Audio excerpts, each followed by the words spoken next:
Segment Efes Nikud Arba Nikud Beit. Explanation. Consonants Part 4. Ayin, Pe, Tzadi, Kof, and Resh. Here then is our next cluster of consonants. The consonant ayin is produced deep within the throat. Imagine, for example, producing the first sound of the English word awkward, the ah, deep within the throat, virtually at the point of swallowing. Awkward. Or, analogously, the G of golf, golf. It sounds rather strange. It's outside the normal realm of English articulation, but it is part of Semitic articulation. Both Hebrew and Arabic languages will also produce this sound. Typically, initial learners of Hebrew have difficulty with this. It takes some degree of practice. Initially, you can simply use an ah sound. As time progresses, try to produce that sound deeper and deeper within the throat, and then it will be authentic. As far as representing the ayin with transliteration, we'll want to use a right-facing single quotation mark or semicircle. Instead, reserve the left-facing single quotation mark for the consonant aleph. Next comes the letter Pe. This is the last of the Beged Kefet letters. Pe, like Beit and Kaf, when written with a dagesh, will actually stop the flow of air. With a dagesh, it is like the letter P, pa. But lacking the dagesh, it will be like the letter F, fa. Technically, the letter name for the Pe symbol without the dagesh is fe. Most of the time, when you see the letter Pe written with simple reference to its general consonant, we will leave out the dagesh, and we will still call it the letter Pe. Next, the letter Tzadi. Tzadi has a TS sound to it, those two sounds combined in one consonant, as if the ending of the English word bats or boots. This is transliterated with the S having a dot under it. The letter Kof, like the letter ayin, when authentically produced, arises from rather deep within the throat. If this is difficult for you to produce, you can render it as a K, but attempt as time progresses to produce it more and more deeply in the throat. So you might contrast the difference between K and K. How about the letter Resh?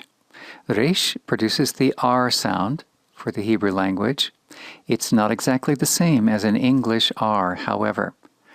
It is a little closer to a sustained chet, so once again being produced deeper in the throat.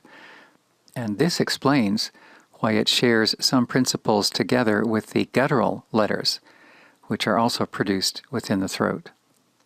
If you're familiar with how French produces the R sound, you'll find some similarity to the Hebrew R resh.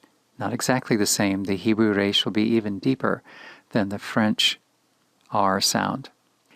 As examples of the French R, consider the word rien, meaning nothing, or rose, meaning pink. If these are difficult for you, you may wish to simplify and substitute the shorter rolled R of Spanish. Notice the position of the tongue touching the roof of the mouth when we say the Spanish name Roberto, Roberto. This sound will resemble to some degree the letter D, D. However, the resh in this fashion will allow a little more air to pass when the tongue touches the roof of the mouth. When it comes to penmanship, the script style, please notice that the final forms of Pe and Tzadi have tails on them which must cross the lower line of writing. Let's turn then to the handwriting guide found towards the end of Unit 0. For the letter ayin, this looks something like a Y, doesn't it? The horizontal tags that you see in the professional font are optional. So you might begin in the upper right with an angular downstroke, and then flattening it out somewhat, but still angling down for the second portion of that first stroke. Then reach up towards the upper left and bring a downward stroke. Although the baseline of the ayin reaches downward to the left, it does not cross the lower line of writing. How about the letter pe? Begin at the center for a pe, and then move slightly to the left, and then up to the top bar, across to the right, dropping down on the right side, and then across the bottom, moving to the left. It's important to leave that gateway open at the lower left. This can be rounded somewhat, but if you retain some of the angularity of it, it will be easier to recognize. As far as a final pe is concerned, you simply take the right-hand bar, the vertical bar, and drop it below the lower line of writing. As to the tsadi, here is a case where retaining the tags at the top are actually very helpful in distinguishing this letter. Begin roughly in the top center, draw a slight tag to the lower left, and then angle downwards to the lower right with a fairly long bar. At that point, turn a sharp angle to the left and form the baseline. Now reach up and just a little to the right of upper center, begin another short tag to the right, and then angle it back, intercepting roughly the middle of the long diagonal bar that you've already written. It will be important that the right arm joins the long diagonal bar at its midpoint and not at its base. If you join the right bar at the base of the diagonal, it will look like an ayin. It will result in some misspelling. Again, with the final tsadi, it is helpful to retain the tags at the top.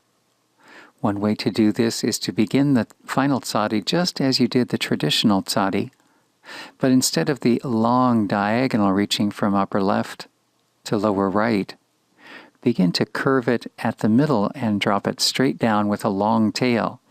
This is one of those tails that must cross the lower line of writing. Then reach up and do a short tag and an angular bar reaching towards the middle of your longer stroke. The letter kof is another with a long tail that crosses the lower line of writing. Begin, though, in the upper left, reach a bar to the right, and then curve it around to the middle. That makes the upper rounded portion.